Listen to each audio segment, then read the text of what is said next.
রূপালী পর্দার নবাবখ্যাত কিংবদন্তি অভিনেতা প্রবীর মিত্র মারা গেছেন। দীর্ঘদিন অক্সিজেন স্বল্পতা সহ বিভিন্ন শারীরিক জটিলতায় ভুগছিলেন এই শক্তিমান অভিনেতা।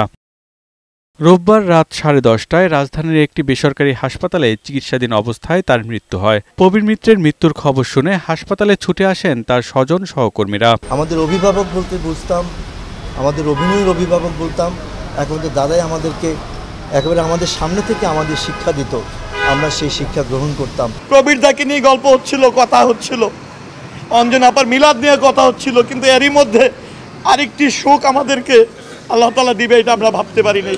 গুণী এই অভিনেতার ছেলে মিঠুন মিত্র জানান, সোমবার বাদ জোহর এফডিসিতে প্রথম এবং পরে একটি বেসরকারি টিভি চ্যানেল প্রাঙ্গণে দ্বিতীয় জানাজা হবে। এরপর আজিমপুরে কবরস্থানে চিরনিদ্রায় শায়িত হবে প্রবীর মিত্র। নামাজে জানাজা এফডিসির মসজিদে অনুষ্ঠিত হবে। ওখান থেকে আমরা চ্যানেল আইতে একটা বোধহয় একটা অনুষ্ঠান হবে, ওখান থেকে তারপরে আমরা আজিমপুর কবরস্থানে ওনাকে দাফন করব।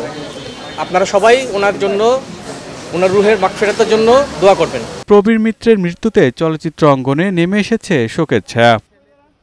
পিয়াস মাহমুদ, বৈশাখী সংবাদ, ঢাকা।